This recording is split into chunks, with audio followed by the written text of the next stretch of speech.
Hello students. तो अब हम शुरू करते हैं आज की क्लास। आज की क्लास का एजेंडा ये है, हम बेसिक फॉर्मूलाज रिवाइज करेंगे, कुछ एमसीक्यूज क्वेश्चन करेंगे जो सीबीएसई में लास्ट ईयर में आए हैं, उनके सॉल्यूशन देखते हैं। तो अब आप इसको करेंगे कैसे? जैसे मैं क्वेश्चन राइट डाउन कर रहा हूँ तो आप भी वैसे ही साथ के साथ क्वेश्चन राइट डाउन करेंगे। फिर मैं आपको 1 से 2 मिनट का गैप दूंगा सोल्व करने के लिए। फिर आप बाद में मेरे साथ सॉल्यूशन अपना चेक करेंगे कि वो करेक्ट है या नहीं है। अगर गलती है तो कहाँ गलती है वो सब आप नोट डाउन करेंगे। Okay, let us start with question number 1। Question number 1 is a metallic solid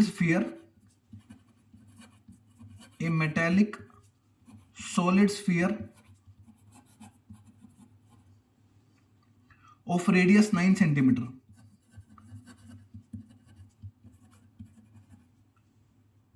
is melted to form a solid cylinder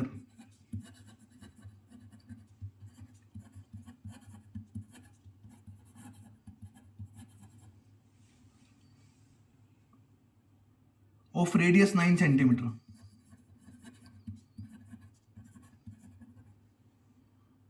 The height of the cylinder is the height. I am writing ST for height, आप समझ जाना। The height of the cylinder is, इसके option है 2.1, B option 4.2, C option 8.4, D option is 1.05। तो अब आप 1 minute मैं आपको दे रहा हूं इस क्वेश्चन को समझने का और करने के लिए, फिर मैं करूंगा। Okay, your time starts right now.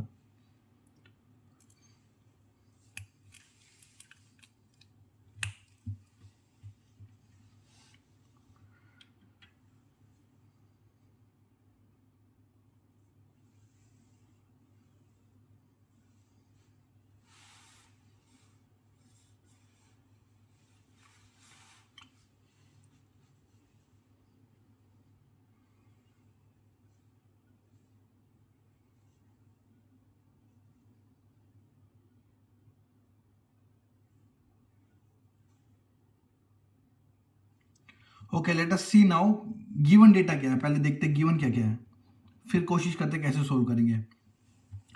तो आपको एक स्फीयर गिवन है जिसकी रेडियस 9 सेंटीमीटर है, उसको मेल्ट किया गया एक सिलेंडर में। तो हमारा कन्वर्जन क्या हुआ है? Sphere to solid. एक बात ध्यान रखना, जब भी आपका कुछ मटेरियल किसी में कन्वर्ट हो रहा है, किसी एक शेप से दूसरी शेप में कन्वर्ट हो रहा है, तो आपको बस वॉल्यूम को इक्वेट करना है। तो स्फीयर से हम सिलेंडर पे आए हैं और स्फीयर की रेडियस 9 सेंटीमीटर थी, सिलेंडर की रेडियस में 9 सेंटीमीटर गिवन है। हमारे को हाइट निकालनी है, हाइट। तो आपको वॉल्यूम कंपेयर करना है। Volume of sphere is equal to volume of cylinder. By the way मैं आपको ये बता दूं, ये क्वेश्चन सीबीएसई 2014 में आस्क किया गया था। तो volume of cylinder as you all know 4/3 pi r cube. Volume of cylinder you all know is 1/पाई r square h, only pi r square h. So here pi pi cancel हो जाएगा। यहां पर ये आर ऑफ स्फीयर है, ये r of cylinder है। Let us put the values. 4/3 pi r cube, तो 9 का क्यूब है यहाँ पर भी रेडियस ऑफ सिलेंडर भी 9 है। हमारे को ये एच निकालना है। ओके, सो ये 9 स्क्वायर इधर आके डिवाइड हो जाएगा। 4/3 9 क्यूब अपॉन में 9 square is equal to h. यहां देखते हैं कैलकुलेशन। तो कैलकुलेशन क्या निकल के आएगी? 9 स्क्वायर ऊपर जाके माइनस हो जाएगा, तो ओनली 9 रह जाएगा। 4/3 इंटू 9, 3 कट हुआ 9 से, तो 3, 4 3 जा 12। तो ये यूनिट आई आपकी 12 centimetre. Okay, let us see now question number 2। आपको नोट करना है तो 10 सेकेंड के लिए देख लीजिए, या फिर वीडियो को पॉज करके आप नोट डाउन कर लो इसको। I am going back to question number 2।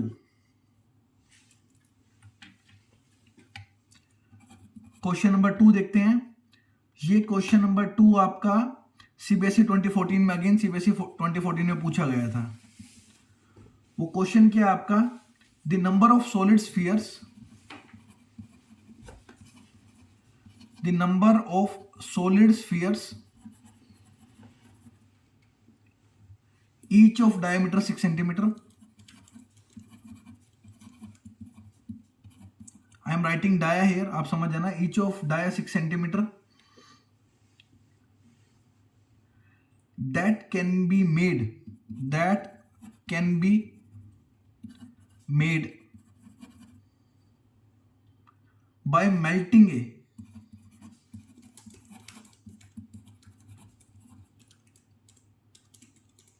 solid metal cylinder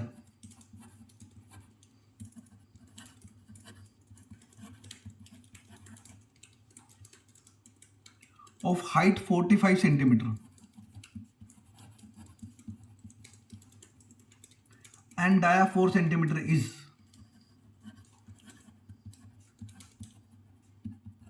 dash. आपके ऑप्शन है 2, 4, 5, 6।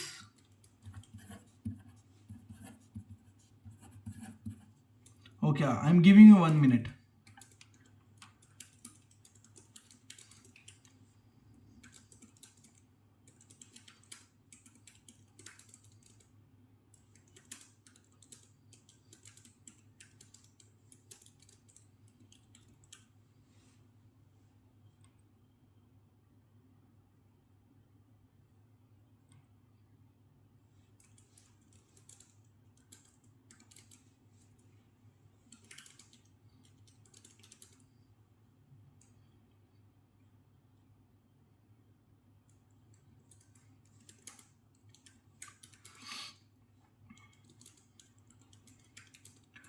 Okay, let's see now solution.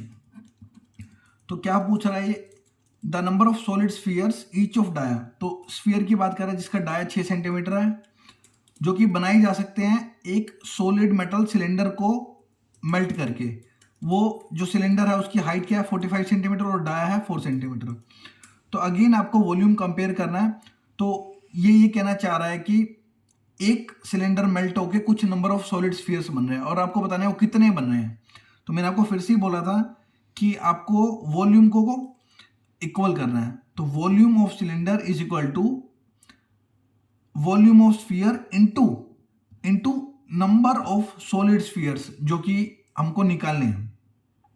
वो ये कहता है कि इस वॉल्यूम से कुछ नंबर ऑफ आपके स्फीयर्स बन रहे हैं। तो मैंने क्या लिखा, VC is equal to VS into n. Volume of cylinder आपको ऑलरेडी पता है, पाई आर स्क्वायर एच। यहाँ पर RC है रेडियस ऑफ सिलेंडर, यहाँ पर volume of sphere 4/3 pi r cube into n. Okay, तो हमारा पूरा मोटिव है ये एन निकालने का, number of solids, number of spheres कितने बनेंगे। सो पाई से pi cancel. Now let us put the values. RC तो डाया 4 सेंटीमीटर है सिलेंडर का, तो रेडियस हो जाएगी 2, तो 2 का square into height is 45 centimeter. Unit का ध्यान रखना, यहां पर हर जगह सेंटीमीटर ही है तो कोई इशू नहीं है यहाँ पर। इज इक्वल टू 4/3, यहां पर रेडियस डाया 6 है तो रेडियस 3 हो जाएगी, 3 का क्यूब इंटू एन। तो अब हम एक तरफ लेके जाते हैं, 2 का स्क्वायर 4 इंटू 45, ये 3 इधर आके मल्टीप्लाई हो जाएगा, ये 4 इधर आके डिवाइड हो जाएगा और यहां पर 3 का क्यूब आ जाएगा, इज इक्वल टू एन। 4 से 4 कैंसिल, एक 3 से एक 3 कैंसिल, यहां पर 2 बच जाएगा, यहां पर 2 रह जाएगा, 45 अपॉन में 9 विच इज 5। तो आंसर हमारा क्या आ जाएगा, 5 नंबर ऑफ स्फीयर्स बनेंगे आपके एक सिलेंडर को मेल्ट करके इस डायमेंशन के। तो हमारा आंसर है 5। Okay, let us see next question, question number 3।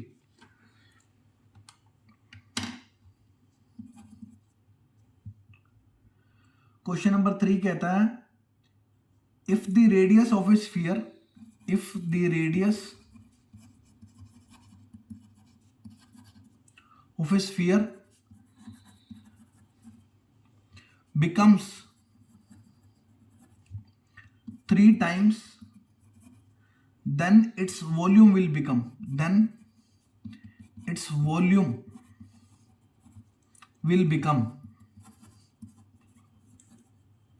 ये आपका CBSE 2011 में पूछा गया था। ये 1 मार्कर क्वेश्चन है। बेसिकली हम क्या कर रहे हैं, थोड़ी फॉर्मूलाज की प्रैक्टिस कर रहे हैं थ्रू दीज क्वेश्चंस। तो क्या कहता है, if the radius of a sphere becomes 3 times then it volume will become, आपके ऑप्शंस हैं 3 टाइम्स, 6 टाइम्स, सी ऑप्शन है 9 टाइम्स, डी ऑप्शन है 27 टाइम्स। ओके, आपके पास 1 मिनट है, आपको इस क्वेश्चन को अटेम्प्ट करो, फिर देखते हैं।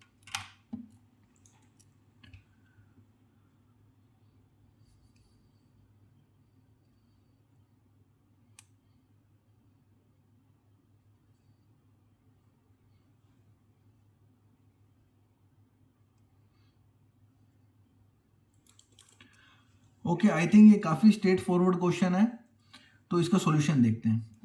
आपको तो पता ही है वॉल्यूम ऑफ स्फीयर क्या होता है, 4/3 पाई आर क्यूब।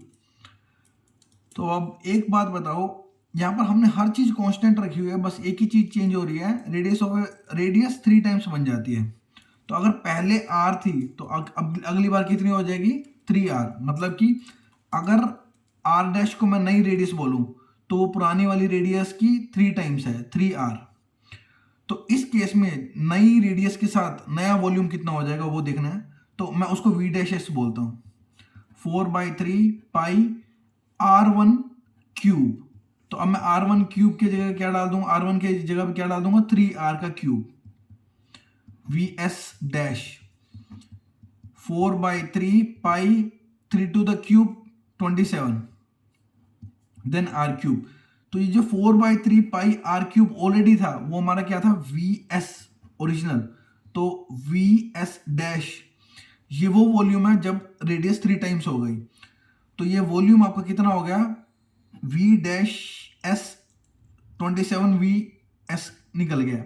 इसका मतलब ये जो नया वॉल्यूम है पुराने वॉल्यूम का 27 टाइम्स है। तो इसमें हमारा ऑप्शन हुआ डी। तो आप वीडियो को पॉज करके इस सॉल्यूशन को आप दोबारा देख सकते हैं या फिर आप मैच कर सकते हैं। अब हम चलते हैं क्वेश्चन नंबर 4 की तरफ। क्वेश्चन नंबर 4 आपका है, the surface areas of 2 spheres are in the ratio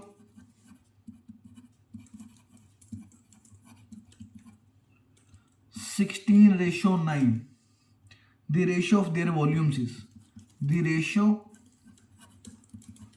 of their volumes is A option 64:27, B option 16:9, C option 4:3, D option 16:9 cube. आपके पास 1 मिनट है, फिर मैं सॉल्यूशन करूंगा।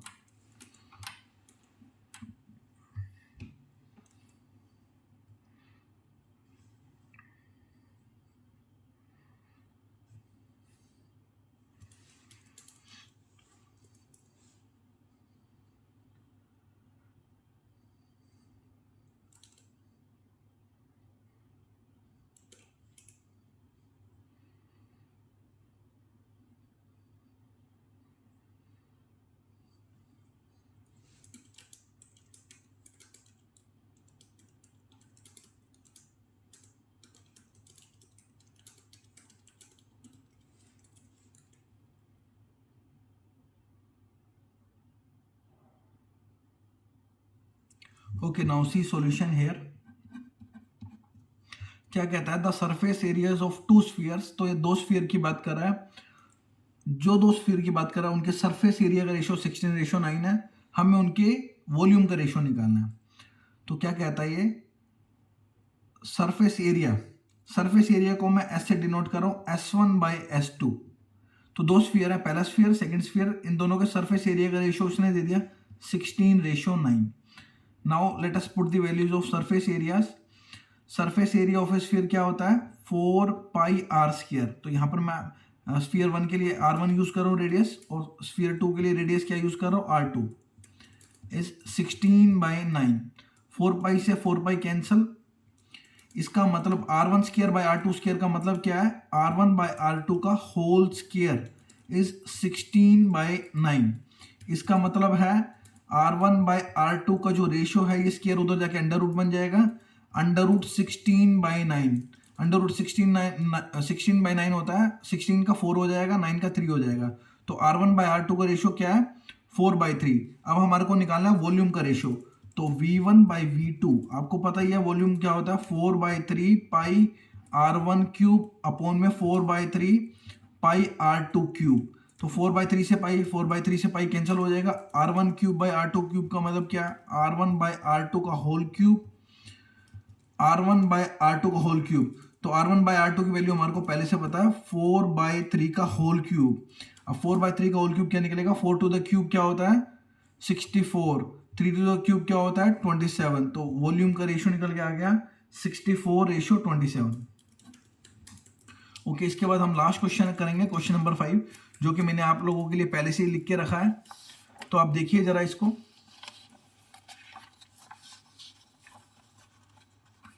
फिर इसके बाद हम क्वेश्चन ये वीडियो एंड करेंगे। और जो नेक्स्ट डे है, आज हमने बेसिक क्वेश्चन ही करे, काइंड ऑफ 1 मार्कर जो कि सीबीएसई लास्ट ईयर्स में आए हैं। नेक्स्ट क्लास में हम थोड़े से इससे बेटर क्वेश्चंस करेंगे जो कि सब्जेक्टिव टाइप है। तो आप इस क्वेश्चन को पढ़ो, फिर हम इसका सॉल्यूशन देखते हैं।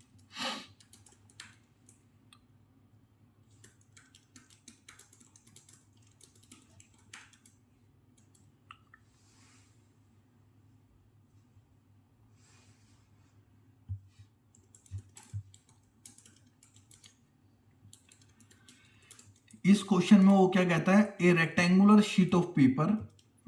चलो, एक शीट ऑफ पेपर है जो कि रेक्टेंगुलर है, उसकी डायमेंशन दे दी। तो ये लेंथ होगी, ये ब्रेड्थ होगी। उसको रोल करके हमने होलो सिलेंडर बनाया है इस हाइट का। हमारे को निकालना क्या, radius of cylinder. Radius of cylinder निकालनी है। तो आपको बहुत पहले से ही पता है, मैंने क्लास में भी कराया था, जब हम रेक्टेंगुलर शीट को फोल्ड करते हैं तो होलो सिलेंडर बनता है। तो जो कर्ड सरफेस एरिया बनता है CSA, वो आपकी रेक्टेंगल के एरिया के बराबर ही बनती है। तो मेरा कहने का मतलब क्या है, जो भी एरिया ऑफ रेक्टेंगल है, area of rectangle is equal to CSA of cylinder. ये मैंने आपको पहले भी प्रैक्टिकली करके दिखाया था। अगर आपको अभी भी नहीं लग रहा तो मैं आपको अभी दोबारा प्रैक्टिकल करके दिखा देता हूं। जैसे कि ये आपकी शीट है, अगर मैं इसको फोल्ड करूंगा तो आप देखना ये रेक्टेंगुलर है। रेक्टेंगुलर शीट को जैसे ही मैं फोल्ड करूंगा तो ये आप देख सकते हो कि एक होलो सिलेंडर बन गया। तो अगर देखो ये एक रेक्टेंगल है और ये एक सिलेंडर बन जाता है।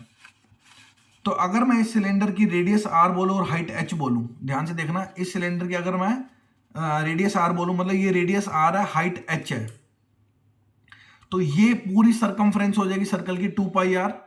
तो जैसे ही आप खोलोगे ये 2πr क्या बन जाएगी, साइड ऑफ ए रेक्टेंगल बन जाएगी, और ये हाइट है। तो मेरे कहने का मतलब ये जो रेक्टेंगल का एरिया होता है वही आपका CSA ऑफ सिलेंडर बन जाता है। अब एरिया ऑफ रेक्टेंगल क्या है, 40 × 22। CSA ऑफ सिलेंडर आपको पहले से पता है 2πrh। ओके, लेट अस सोल्व नाउ। R हमारे को निकालना है, हाइट पता है। ओके, ये R हमारे को निकालना है, बाकी एक तरफ आ जाएगा। 2πh यहाँ आ जाएगा। पाई की वैल्यू पुट कर देते हैं 22/7, ये 7 ऊपर चला जाएगा। और h की वैल्यू पुट करते हैं, h है 40 सेंटीमीटर, यहाँ से हमारा R निकल जाएगा।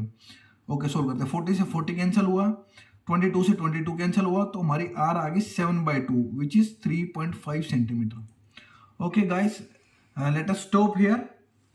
बाकी हम कल मिलेंगे और थोड़े से बेटर सब्जेक्टिव क्वेश्चंस करेंगे। ये 1 मार्कर क्वेश्चन से है। Thank you very much.